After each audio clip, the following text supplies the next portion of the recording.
Olá pessoal, tudo bem com vocês? Espero que estejam todos bem. Primeiramente, gostaria de agradecer pelo engajamento do último vídeo, por terem participado, comentado, gostado bastante. O vídeo está quebrando vários recordes aqui do canal. É um canal pequeno, um canal recente, mas que tem se levantado ali para ajudar as pessoas, para alcançar vidas, e eu creio que o propósito está sendo cumprido. Se eu conseguir abençoar uma pessoa, esse canal aqui já vai ter cumprido a sua missão ali, o motivo pelo qual eu iniciei. Peço desculpa pelo barulho de fundo aí, eu tenho uma calopsita aqui dentro do quarto, do escritório na verdade, né? E gosto de fazer uns barulhinhos de vez em quando. Mas eu recebi vários feedbacks ali, inclusive pessoalmente. Eu gostaria de agradecer a todos vocês que participaram nos comentários também. Tem muitas pessoas que não são inscritas no canal e eu gostaria que você se inscrevesse, que você curtisse o vídeo. Não deixe de participar, porque é muito importante para o crescimento do canal. Deixar essa luz acesa aqui, já está à noite, né? Eu gostaria que você se inscrevesse, curtisse o vídeo, compartilhasse. E eu queria dar prosseguimento, né, às sugestões, seguindo sugestões de vocês. Gostaria de dar um prosseguimento sobre esse assunto de final de ano. Eu pretendo gravar mais alguns vídeos relacionados a esse assunto. É um assunto do momento, é um assunto que é muito importante para a gente e eu creio que vocês vão crescer bastante. Eu gostaria de deixar hoje 5 dicas para que a gente tenha um novo ano, um ano diferente, né? Para que a gente viva um 2027. Isso não se aplica apenas ao próximo ano, mas é um aprendizado que eu tenho na minha vida, que eu aprendi em 2018, né? Então fazem aí alguns bons anos, eu tenho 25 anos, e desde 2018 eu aplico isso que eu anotei aqui, e gostaria de compartilhar com vocês porque mudou a minha vida. E quando eu olho para 2018 e olho para mim hoje, eu vejo o tanto que eu caminhei, o tanto que eu evoluí. E eu gostaria de deixar isso que mudou a minha vida também para abençoar a vida de cada um de vocês. E aqui eu separei 5 coisas que poderiam ser mais sintetizadas ou mais alongadas, mas de acordo com o feedback de vocês, a gente vê a necessidade de entrar mais no detalhe desses assuntos. A primeira coisa que eu notei foi fazer uma análise retroativa do nosso ano. Eu gosto de, toda vez que eu estou concluindo o ano, toda vez que o ano está se encerrando, eu tenho por hábito olhar para trás, ver como que foi o meu ano. E eu vejo que muitas pessoas têm essa dificuldade. Muitas pessoas não gostam de olhar para um ano que eles não sentiram que foi tão bom, né? Então quer esquecer, quer logo que venha o próximo ano e dá aquela tristeza, aquele sentimento de não querer que o ano continue e quer que acabe de qualquer forma porque perdeu um parente, porque foi mandado embora ou aconteceu qualquer outra coisa. E fica aquela frustração, aquela angústia, aquele sentimento ruim. Mas é muito importante que a gente olhe para o nosso ano, porque através dessa análise é que nós vamos seguir os próximos passos que eu anotei aqui e saber identificar aquilo que foi positivo do nosso ano e aquilo que foi negativo é fundamental, porque os bons comportamentos eles têm que ser polidos, né? E os maus comportamentos eles têm que ser mitigados. Então, como fazer isso se eu não olho com atenção para o meu ano, se eu não olho com atenção para as práticas que eu tenho, que eu quero continuar, e para as práticas que eu tenho, que eu quero descontinuar? Então eu preciso, mesmo que me doa, mesmo que não seja confortável, eu preciso fazer um passeio aí no meu passado, fazer uma autoanálise. Se você nunca fez isso, não faça apenas desse ano, né? Mas caminhe um pouco além, né? Vá um pouco além. Busque aí os seus últimos 5 anos, fique à vontade aí para explorar. Eu aconselho muito que você tenha algo para anotar, um caderno ou um caderno virtual, alguma coisa que você consiga visualizar, consiga se lembrar sempre. E escrever, anotar, ter algo, um registro ali é muito importante para que você consiga fixar todo esse conhecimento que você vai ter sobre você mesmo. Autoconhecimento é muito importante e muda muito a nossa vida. Então essa é a primeira dica, fazer uma autoanálise do último ano ou se você nunca fez, né, uma autoanálise ali do seu passado. Ver os comportamentos que você não quer continuar e aqueles que você pretende fortalecer.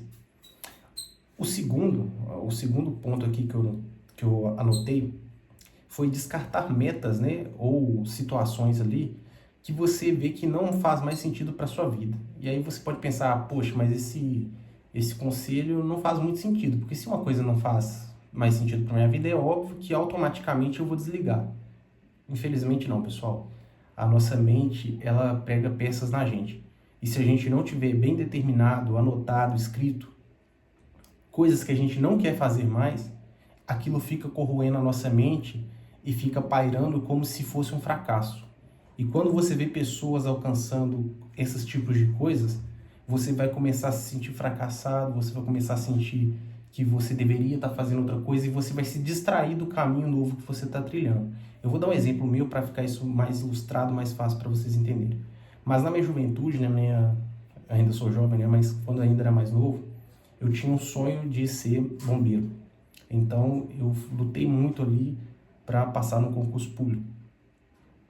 Só que eu não tinha idade ainda, então eu tinha que esperar os meus 18, então eu fiquei estudando ali no período ali da escola, depois eu fiz um preparatório, mais de 1 ano e meio ali, comprei várias apostilas, fiz vários cursos, enfim, tentei de tudo e eu tentei apenas uma única vez, porque quando chegou no dia da prova, já não era mais aquilo que eu queria. Eu não desisti do bombeiro porque eu não tinha capacidade de passar, né? Porque hoje eu vejo claramente que se eu quisesse passar nessa prova, eu passaria com facilidade. Porque hoje eu faço coisas muito mais difíceis do que aquilo que é proposto ali, mas eu não sinto hoje que faz parte de mim. Mas algo engraçado acontece quando a gente não anota que aquilo não faz mais parte da gente, que a gente não quer mais alcançar aquilo. Ao longo desses anos, eu tenho amigos também que tinham esses sonhos, eu tive um network muito grande em relação a isso, e eu vi vários amigos meus passando no bombeiro. E por mais que eu fiquei feliz por eles, olha que impressionante, né? Isso me deu um incômodo. E eu comecei a desfocar das minhas atividades. Não porque meus amigos estavam conquistando, porque eu fico feliz por eles, mas eu queria que vocês entendessem isso. É a nossa mente pregando peça, sabe? Falando pra gente que a gente tem algo pendente no nosso passado que a gente ainda não fez. Como se a gente tivesse que provar algo para nós mesmos, né? Ou para as pessoas. E quando a minha ficha caiu, eu falei, cara, minha realidade hoje é totalmente diferente. Eu não quero essa realidade para mim. Eu já estou num outro patamar, numa outra realidade, uma realidade que eu gosto muito mais e que foi a que eu de fato mudei a minha rota para alcançar e não me arrependo de hipótese alguma. Então eu sou muito mais feliz hoje sendo um analista de sistemas, sendo um desenvolvedor, sabendo das minhas capacidades, das minhas qualidades, algo que eu escolhi estudar, algo que eu escolhi aprofundar, escolhi ter um domínio técnico. Eu sou muito mais feliz com isso do que se eu fosse um bombeiro hoje. Eu não me vejo sendo um bombeiro hoje, apesar de ter tempo hábil ainda para fazer a prova, para passar, etc, etc, né? Mas não é o que eu quero. Então, assim, quando a minha ficha caiu, quando eu olhei para as minhas anotações, olhei para as minhas coisas, eu falei, cara, eu já caminhei demais, não é isso que eu quero. Então, descartar as metas e os sonhos que não fazem mais parte da sua realidade, parte daquilo que você quer para a sua vida, são extremamente importantes para que isso não fique te perseguindo e te tomando tempo. Então, já visita seu passado, conforme a gente falou, e descarta tudo que não faz parte da sua vida mais. Tem metas ali, tem gente que fica todo ano, fica assim, eu vou entrar na academia, vou emagrecer 10 quilos, cara, tem um monte de metas ali que não faz mais parte dele nesse ano, que ele não quer fazer, e isso vai ficar te perseguindo como fracasso, você vai ficar se sentindo fracassado, isso vai te trazer uma energia horrível, uma energia pesada, e você não vai conseguir caminhar tendo um ano positivo. Então, já descarta tudo aquilo que você vem procrastinando. Talvez faça uma pergunta para você mesmo. Será que eu estou procrastinando isso porque eu não tenho capacidade de fazer? Ou eu estou procrastinando porque eu não quero isso mais para minha vida? Não faz parte de mim isso. Porque se for por preguiça, aí sim você tem que lutar contra isso e sustentar no próximo ano. Mas se for algo que você identifica que não faz parte da sua personalidade, tudo bem você deixar isso para lá. Você abandonar isso e seguir sua vida. Você não vai ser um fracassado por causa disso. As pessoas mudam, né? E nós temos todo o direito de mudar de opinião, mudar de de pensamento e assim a gente cresce. O terceiro ponto que eu anotei aqui, eu acho que esse vídeo vai ficar um pouquinho mais longo, peço a paciência de vocês, mas peço que assistam até o final, né? Curte o vídeo, se inscreva, porque é muito importante para mim. O terceiro tópico é identificar as pessoas estratégicas para sua vida nesse próximo ano. Quando você faz uma autoanálise ali do seu ano, você já vai ter em mente mais ou menos aquilo que você quer fazer no próximo, né? Você olhou para trás, você viu aquilo que você não quer repetir, você viu aquilo que você quer repetir, aquilo que você quer melhorar e aquilo que você quer adicionar. Quando você pensar naquilo que você quer adicionar e manter, eu tenho certeza que vai vir na sua mente agora pessoas que são estratégicas, pessoas que são parecidas com aquilo que você quer se tornar. Então, eu costumo dizer que tem muita gente que fica ensinando, não ande com quem é pior que você, não ande com pessoas inferiores a você. Eu não acredito nisso, tá, pessoal? Eu acho que existem 3 tipos de pessoa e os 3 tipos de pessoas são extremamente úteis e você consegue interagir com elas com qualidade. O primeiro tipo de pessoa é aquelas que estão abaixo do nível que você se encontra. E quando eu falo abaixo do nível que você se encontra, eu não falo só de questão financeira, de questão intelectual, eu falo de qualquer aspecto que você possa comparar. Isso não é demérito para essa pessoa. Toda pessoa que é jovem ou que veio de uma condição diferente, tudo bem ela não está num nível avançado. Então, isso não é demérito. Isso é questão de tempo, questão de esforço, etc. Né? Essas pessoas, você não deve abandoná-las, as pessoas estão abaixo de você. Mas a sua interação com elas tem que ser estratégica. Você tem que usar esse tipo de pessoa para poder treinar a sua capacidade de liderança, de aperfeiçoar as outras pessoas. Então, você deve cuidar dessas pessoas. Então, toda vez que você encontrar com alguém que está abaixo de você, seja tecnicamente, intelectualmente, espiritualmente, qualquer nível, não descarte a pessoa como se ela não tivesse nada para entregar, então ela não é uma pessoa estratégica para sua vida. Entregue algo a ela.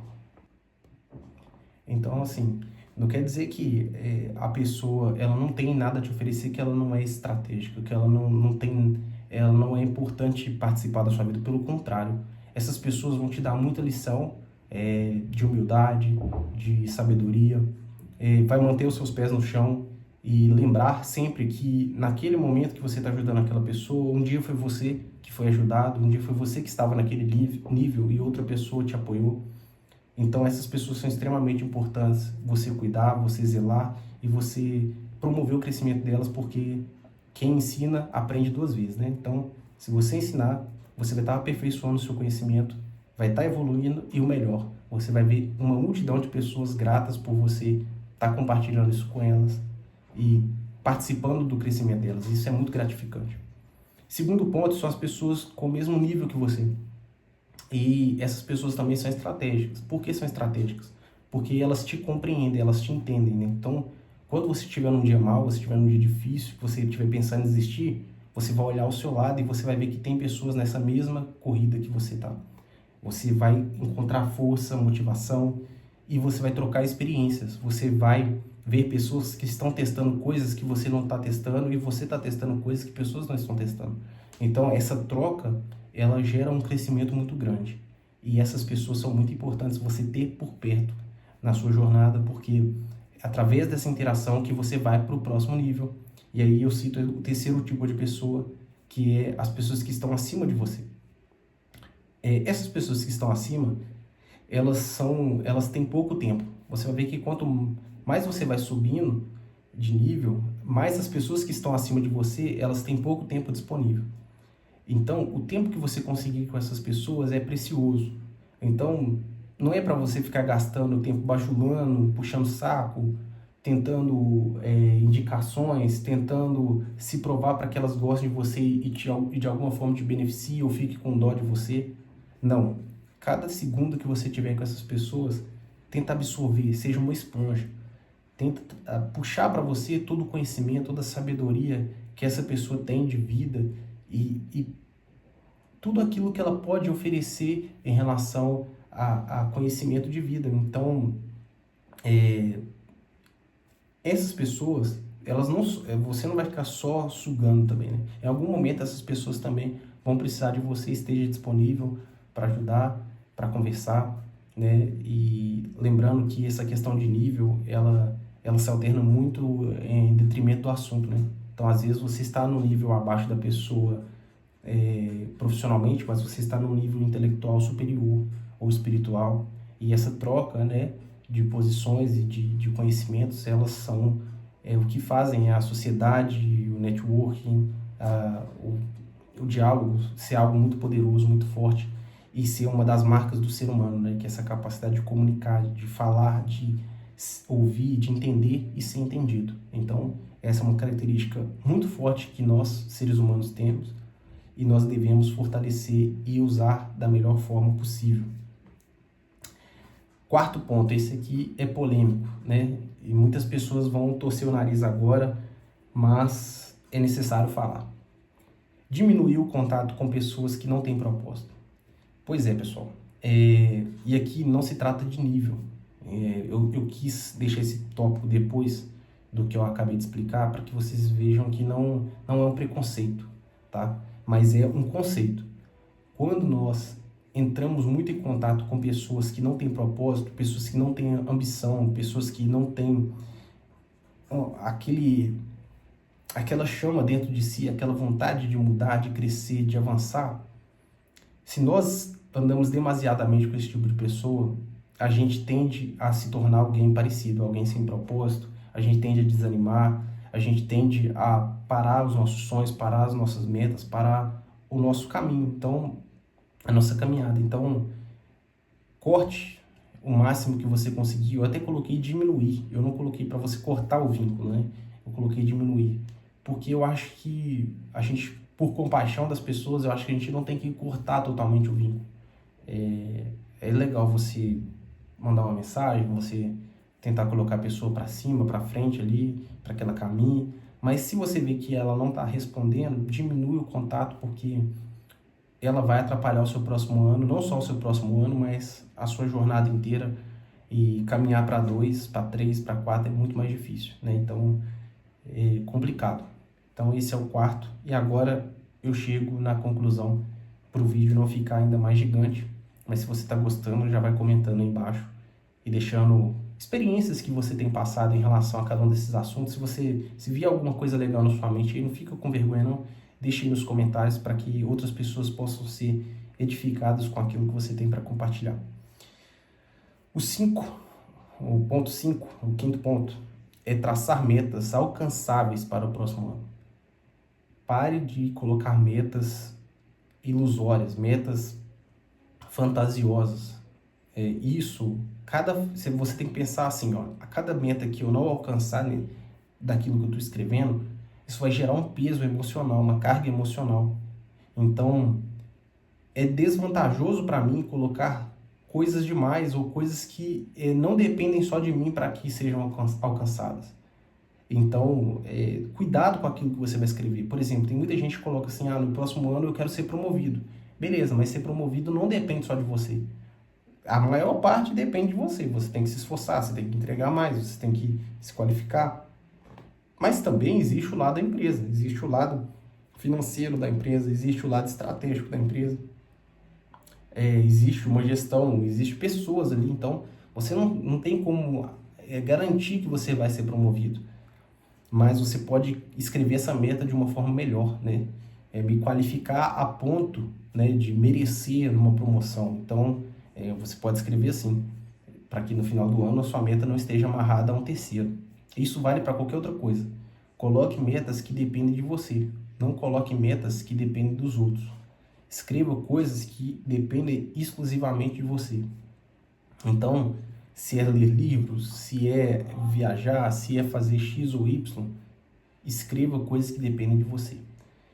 E escreva as suas metas. Para de deixar na sua cabeça, nos seus pensamentos, né? Anota. E visita essas metas pelo menos uma vez por mês. Todos os meses, dá uma olhada nas suas metas. Aquilo que você vê que faz sentido manter, mantenha. Se você vê que no meio do ano surgiu a necessidade de acrescentar algo, acrescente. Se no decorrer do ano você viu que não faz sentido alguma coisa que você notou e você não quer fazer aquilo, tira para que você chegue no final do ano com as suas metas batidas e metas coerentes, né? Se você colocou algo no início do ano e aquilo não faz sentido no meio do ano, tira das suas metas para que isso não dê uma carga emocional negativa desnecessariamente, né? E isso não quer dizer que, então, a cada meta que eu vi que no decorrer do ano que eu não vou fazer mesmo, eu vou e tiro. Não, isso aí não, porque você vai estar se sabotando. Coisas que não fazem sentido, né? Então, por exemplo, você colocou lá a meta de tirar a carteira nesse ano. Chegou no meio do ano, você tem uma prioridade, você quer construir sua casa e pintou a oportunidade. E aí você vai precisar do dinheiro da carteira. Então vou tirar aqui e vou colocar construir, porque surgiu a oportunidade e essa meta para mim é mais importante. Então, tirar outra e coloca essa, tá bom? É isso tudo. Espero ter colaborado com vocês, ter abençoado vocês. Peço que vocês deixem sugestões nos comentários, ou se me encontrar pessoalmente, dê sugestões para os vídeos, porque é muito legal essa interação. Mais uma vez, muito obrigado vocês que se inscreveram, vocês que curtiram o vídeo, que compartilharam e comentaram. Fico muito grato, muito feliz mesmo. Um grande abraço e valeu!